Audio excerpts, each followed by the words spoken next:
Picture this. You're standing at the very top of a skyscraper. The wind is just whipping around you and the whole city looks like a tiny map laid out at your feet. And then it hits you.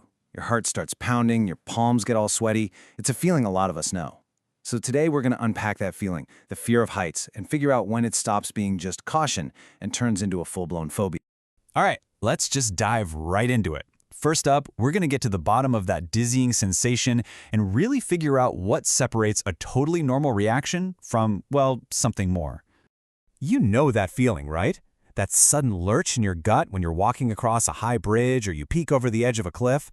It's a super physical, gut-level reaction. And honestly, most of us have been there. It's basically our brain's ancient alarm system just screaming, "Whoa, hey, be careful here." It's this deep-seated survival instinct that's hardwired into us to keep us from, falling. And this slide just nails the core difference. On one side, you've got a normal, healthy fear. It's the rational voice in your head that keeps you from getting too close to the edge on a hike.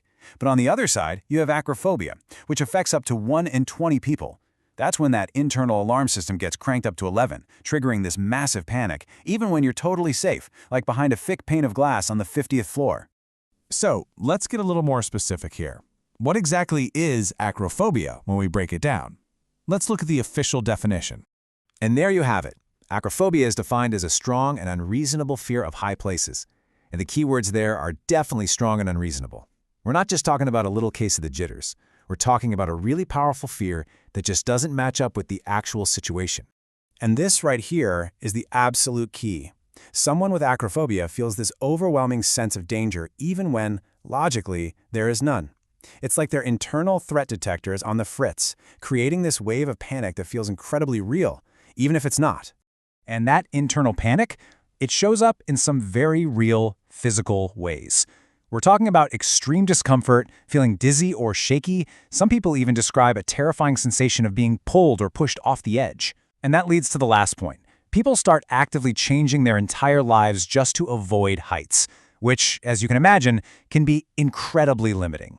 So this brings up a pretty big question, right? If the fear is unreasonable, then where in the world does it come from? What causes this to happen to someone? Let's take a look at where acrophobia might actually start. Exactly.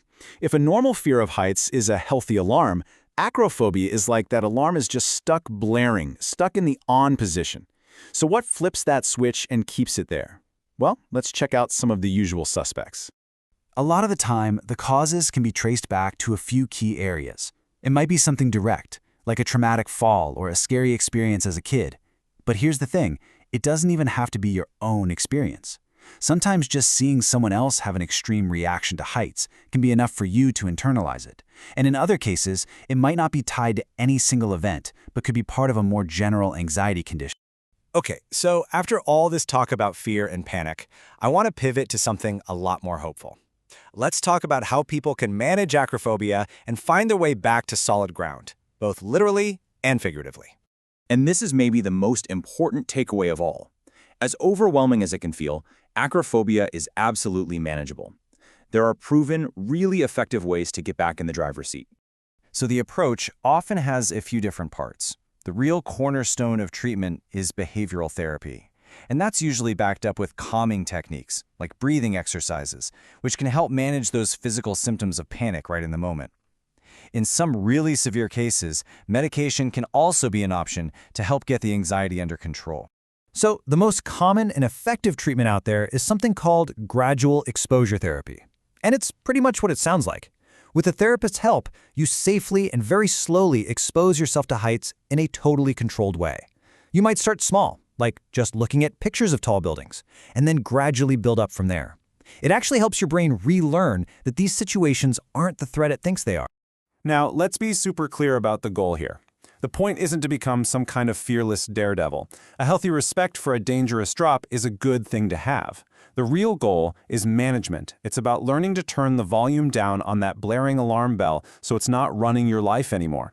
It's about being able to get on an escalator or stand on a hotel balcony without feeling that overwhelming panic.